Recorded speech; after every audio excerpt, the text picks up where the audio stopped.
Hello. I've been doing a lot of soul searching and thinking about where I want to take things with sovereign submission. And one of the things that's really stood out to me as I've been thinking about this has also been an exploration of this book that I'm reading right now called Be a Man by Robert Masters. I'm about halfway through it, as you can see. And in the latest chapter that I read, it was called Clearing the Relationship Hurdle. He talks about something. I'm going to read it out here for you. Um, Many men feel at a loss when it comes to intimate relationship. And plenty of men live as though there's not much they can do about this, even though they know better. They tend to settle for much less than they could have. Why? Because of what going for more, namely genuinely intimate relationship would ask them, and because of the shame that this would bring up. The shame of having their relational incompetence so openly exposed. Being competent, and even more so being seen as competent, is a central component of conventional manhood. But we let ourselves be held hostage by this, avoiding facing our less than competent areas. We narrow ourselves, missing out on so much. I couldn't agree more with the late Robert Masters. I think there is a very real truth to that. Something that's really stood out to me recently in some of the interactions that I've seen here on Substack, and really just some of the interactions that I've had of late around the work that I'm doing, is there's a tendency to be a lot of noise around whose needs matters in a female-led relationship and in a DS dynamic. And I think for submissive men, this is a really important piece that needs to be spoken to. Because there is a chance that what you're going to be told is that your needs don't matter. And so when we talk about relational wisdom and connection and love in a DS dynamic and in a female-led relationship, it becomes even more important for you to actually work on developing this competence that Robert Masters talks about in his book. This competence of being able to relate and connect. Because if you want deep and true and genuine intimacy and connection, you're not going to just find it through a kinky dynamic. What kink brings is a level of intensity that in the experience can be taken as and misled into the belief that this is an actual genuine intimate connection. And don't get me wrong, I like a good kinky scene as much as anyone else. And I'm not kink shaming anyone here for wanting kink. I want to be very clear about that as well. But if you want to have a truly genuine relationship with someone else, there has to be more at the bedrock than just your desires or her desires. Well, welcome, Aiden and Mr. Q. Feel free to leave comments or ask questions as we go through this, as I will answer them along the way. So I've been thinking about this a lot lately, and I recently witnessed an exchange where a man was sharing about his gratitude for having found the relationship that he really wanted. And that one of the things that he really appreciated about the relationship is that he wasn't a walking wallet for the woman that he was submitting to. And a pro-dom came on there, and she proceeded to tell him how he wasn't a true sub. How his experience was, she was basically trying to invalidate his experience, because really what she was doing is she was making it about money. And the thing that I thought was, and this pro-dom makes this argument a lot on here. The thing that kind of stood out to me was she has no real interest in having a relationship with the men that she dominates. She has an interest in having a transactive experience with them, where they are supporting her lifestyle and taking care of everything for her. And in the process, she tells them, and she writes this a lot on here, your needs don't matter. So she invalidates the very people that come to her. And essentially, she makes it all about herself. Now, I don't think that that is the bedrock for a genuine relationship. And I'm not going to say that this particular pro dom attitude is prevalent with every single pro dom out there. I don't know. And my experiences with pro doms that I've had occasionally had interactions with is suggest otherwise sometimes. So, but I think it is worth noting that when people make arguments that say your needs don't matter, they're making that argument from a place of agency and an agenda that is definitely oriented toward what is of benefit to them and not benefit to you. And buying into anyone's argument that your needs don't matter is a red flag, both for you and for them. It's a red flag for you because it's a signal of codependency on your part. And that's where I would say that's not genuine submission.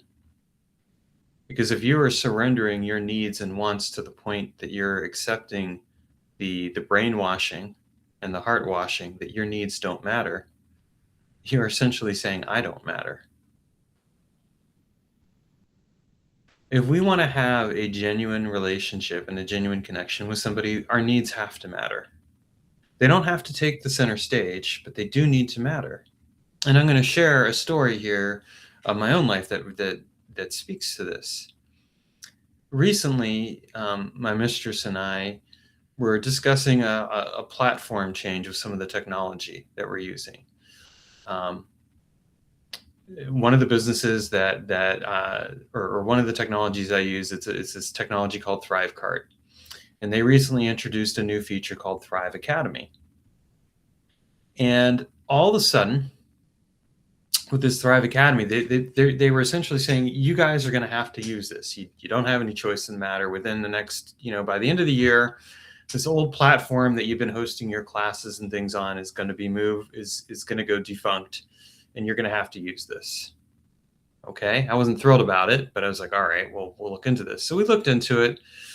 We weren't exactly thrilled, but I was like, all right, we'll do whatever we need to do.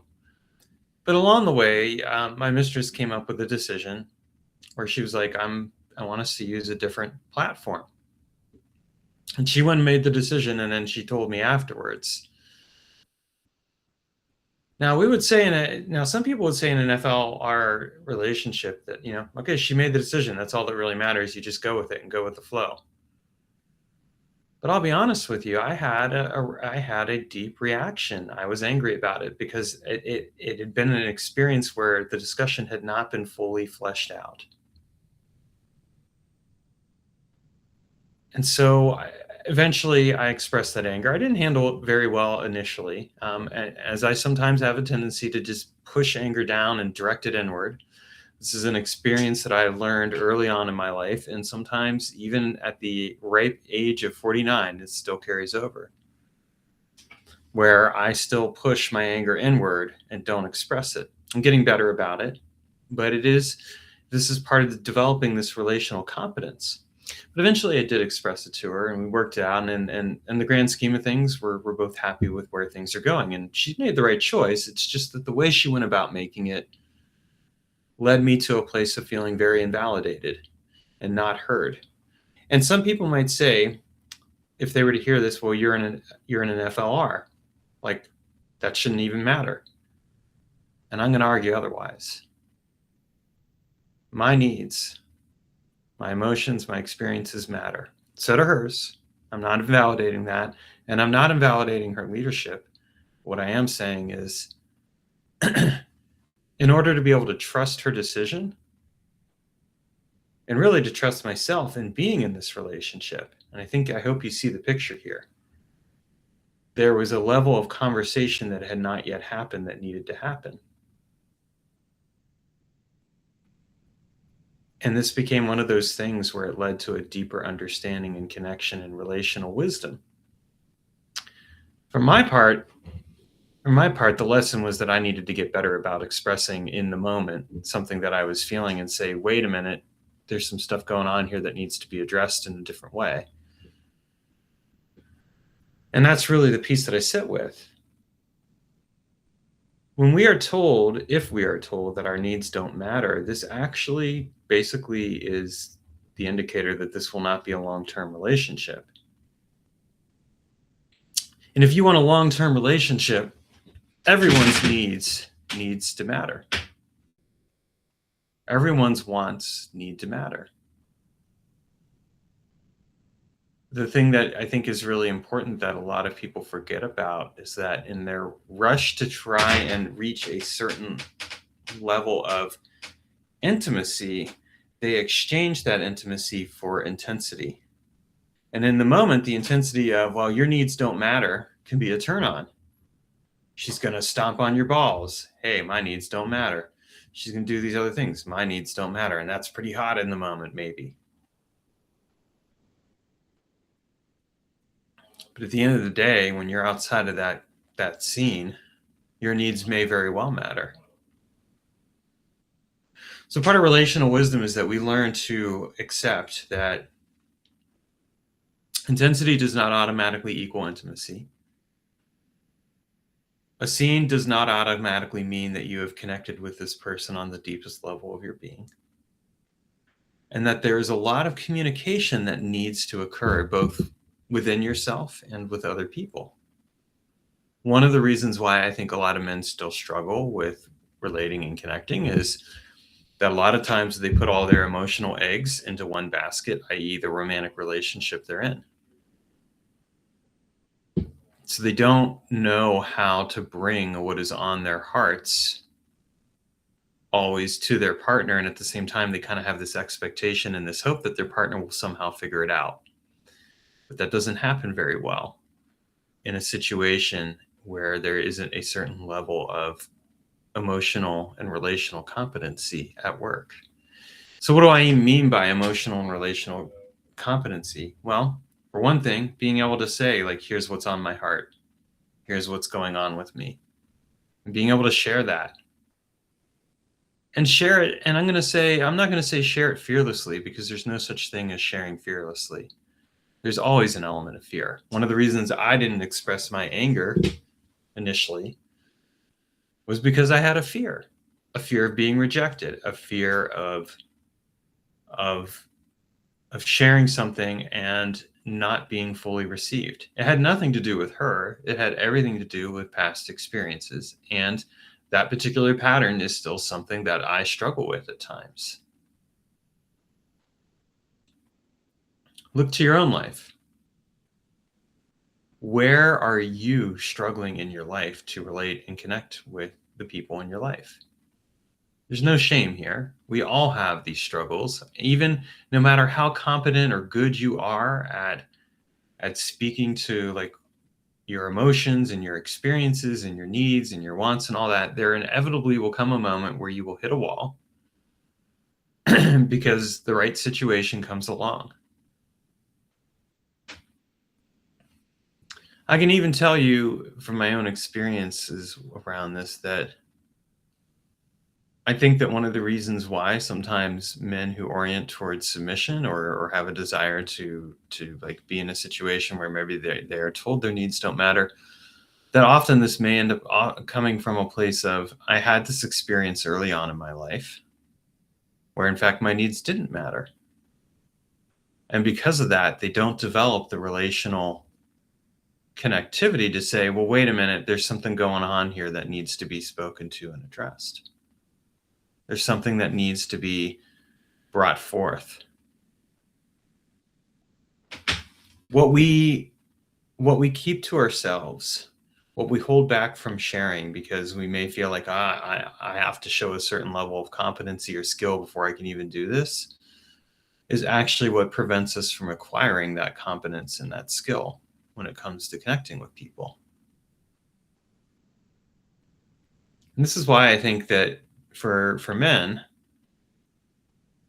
and especially submissive men, it is really important to recognize that that learning how to voice what you need and want can be one of the healthiest experiences and expressions of your being. And there's something that I think is also important, that I think is that I see, which is that I think that some people have this thought that if somebody voices what they need and want, there's an expectation that they'll automatically get it. But here's the truth. No one automatically gets what they need and want. And so if we can set that expectation to the side, if we can say, this goes over here, but I can be fully in this situation and I can share what I need and want without the fear of, or maybe with the fear of being rejected, but with the understanding that I can share it, and that there can be this level of trust that deepens through that act of relational connection. What ends up happening is we can start to discover genuine connection. And I think that if men can do this, not just with their lovers or their family, but also with other men and just people in general, this creates a level of foundational competence in a relationship that actually sustains a deeper dynamic. And really, at the end of the day, if you are in a female-led relationship, you want the relationship to last for a long time. One of the key words is relationship. Yeah, female-led is also an important part of it. But the relationship part needs to matter just as much. And that's why when I see this particular pro-dom share her points and her tendency to kind of just say, man,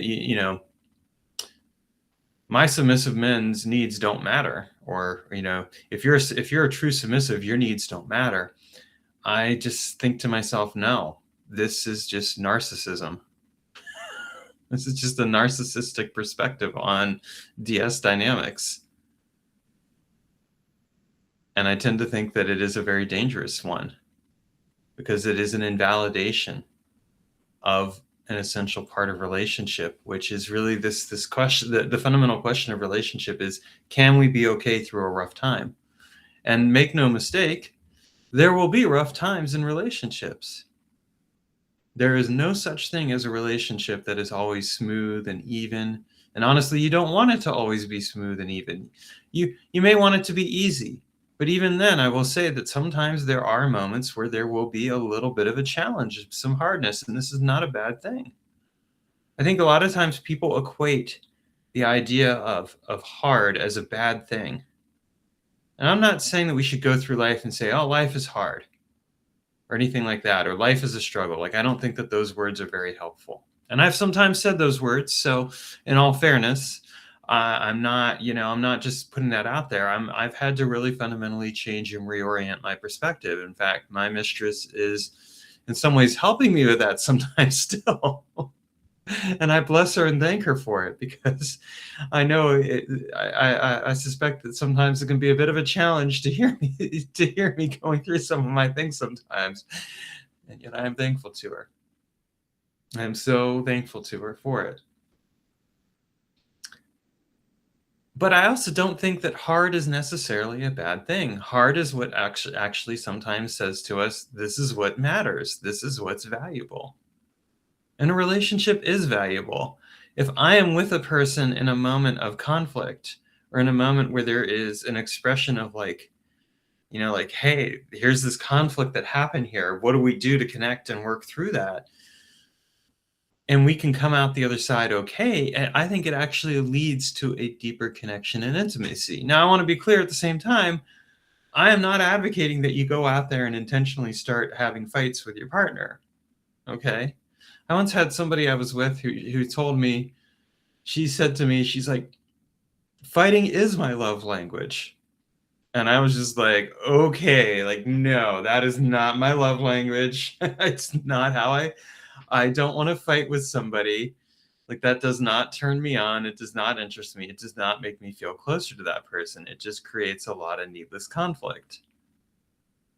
And I think there is something to be said about the importance of being able to, in the moment when there is some difficulty, to really genuinely connect with somebody and say, hey, here's where I'm at. Here's what my needs are, or here's where I'm feeling hurt, or here's where I'm feeling challenged, or whatever else. And also, just as importantly, to be able to receive what the other person's sharing and saying. So in this book, to be a man, By Robert Masters, I found this to be really interesting when he talked about the relational competence, the passage that I read to you at the beginning. And I want to share another thing that he said, and so I'm going to read this again and trust that you'll bear with me. Cutting through this, and by cutting through this, he's talking about the learning to become learning how to basically become more competent in the areas of relational connection. So cutting through this bind begins with developing compassion for our weaknesses, viewing them not as liabilities, but as diamonds in the rough. Consider emotional literacy an essential part of authentic relational intimacy. We may know that we lack in it, being far from at home with our emotions, but once we stop shaming ourselves for this lack and view it with some compassion, we begin working with it, honoring ourselves for being beginners rather than shaming ourselves for not already being competent in this area. Well, I think this is really important. Can you give both yourself and your love the compassionate and reflective awareness that you both have areas of improvement, that there are areas where each of you may struggle? Can you give each other the grace to have that and still connect? When a man walls himself up and shuts down, a lot of times he's doing it because he does feel that shame of, I don't know how to relate in this situation. I don't know how to connect. For me, for example, when I feel anger, I do shut down a lot of the time. I shut down as a protective mechanism for two reasons. One is I learned early on that my anger was not welcomed and that I would get beat if I was angry. This is something that happened in my childhood. But the other reason that I've often shut down anger is because the other lesson I saw is that when my dad would get angry, he would blow up and hurt people. And so the equivalent message that I also came away with is expressing anger is bad because it hurts people, and I don't want to hurt the people in my life the way that my dad hurt me. Now, think about that. That's an area that if you had that particular story, you may not, I don't know what your story with anger is, but if you had that particular story and you were to bring that into your relationship, it is going to inevitably show up in that relationship at some point. But part of developing this relational competence is giving that part of ourselves kind of the gift of being aware of it and saying like, okay, I get it. I'm afraid to be angry, or I'm afraid of getting punished for being angry, or I'm afraid of what else will happen. I mean, that's my story. Okay. That may not be your story, but you get the point. And here's the thing. The need to be able to learn how to express that is important. Learning how to express what we genuinely and deeply feel within ourselves, no matter how hard it may be to express it in the moment, is also empowering. When I can bring my anger to somebody and I can trust that they can receive it, even though the things that may be said in the moment may be hard to hear, then I start to relax and connect more deeply with that person. And it's not always easy.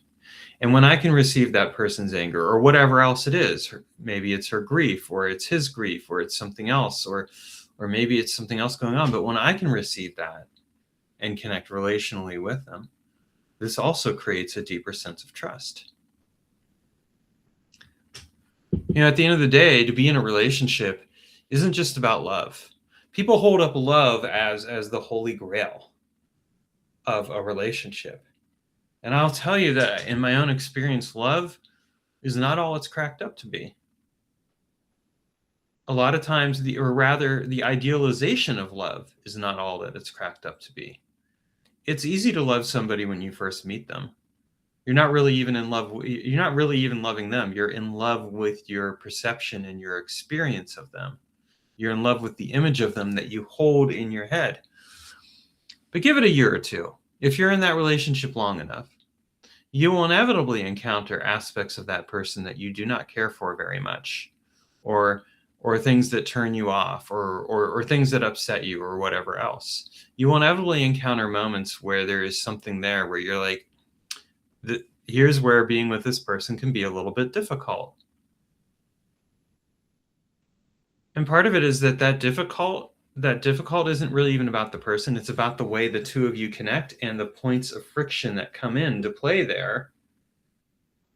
And the real question isn't even, can I tolerate this friction?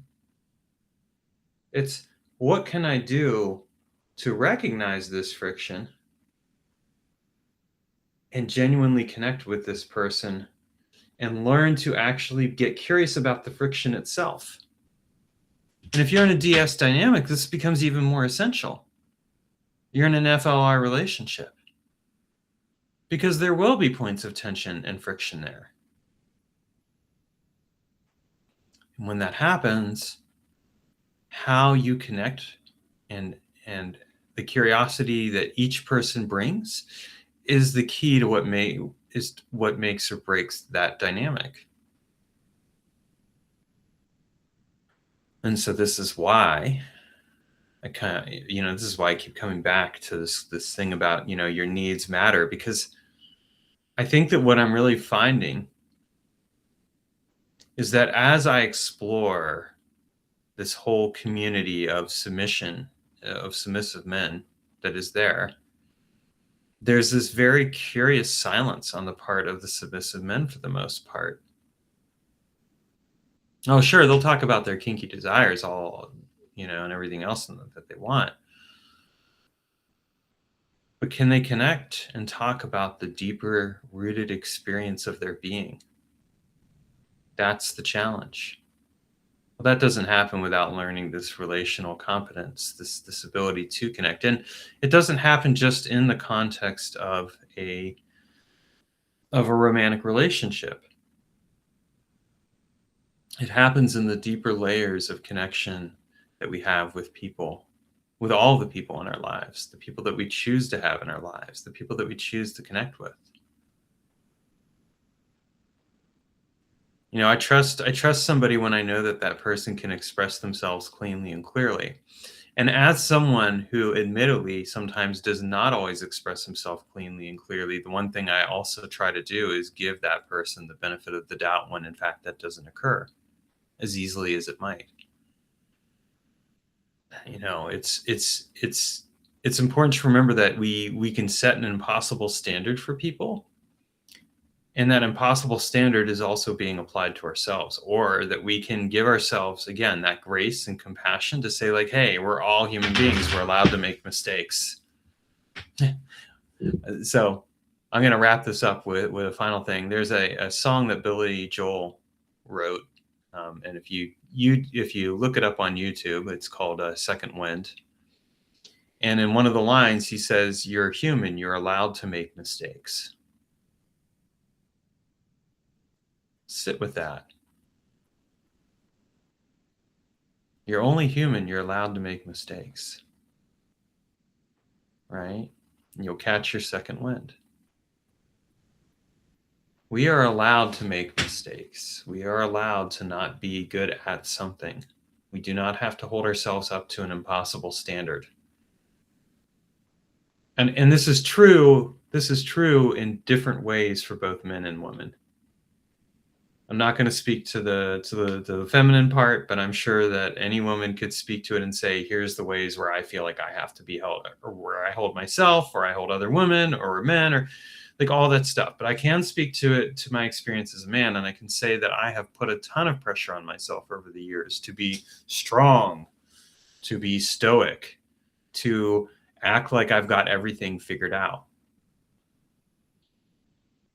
When the reality is, a lot of the times I don't have everything figured out. A lot of the time I'm in a place of the unknown, of not being certain about things.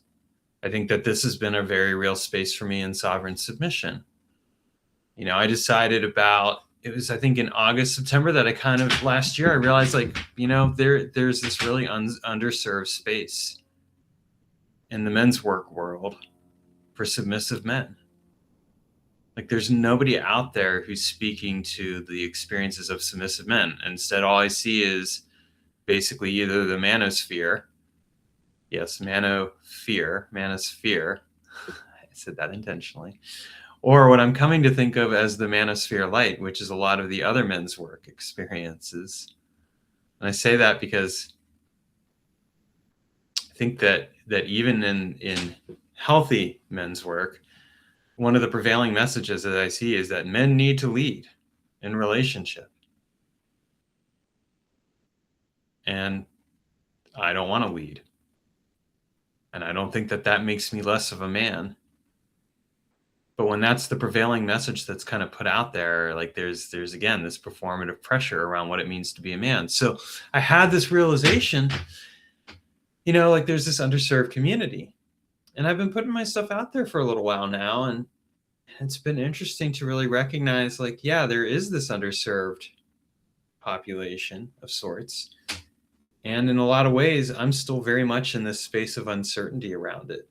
I can speak to my own experiences as a submissive man. I can speak to the fact that, hey, I've got all this training and experience around working with men, and I can help you out. And at the end of the day, like, there may or may not even really be a need. I don't know. And so I've been looking at that a lot lately, and it's been interesting for me to kind of step back and say, well, if there is a need here, it'll reveal itself in time. And instead, I'm just being in this very curious space around where sovereign submission as a community and as an experience and whatever else it is that I end up doing with this will go. And that is part of being in the relational as well. Being willing to be in the unknown, being willing to be uncertain about where things go, and trusting in that. Trusting that the answers will reveal themselves through time, not without some effort on my part. This goes back to the hard, right? Sometimes we have to be willing to be in a place where it feels hard to be. Not because it is hard, but maybe because of what we bring to it. And that's okay, because again, this is just part of the human experience. So I leave you all with that, and just kind of the recognition that, like, to be relational is to really connect honestly and genuinely.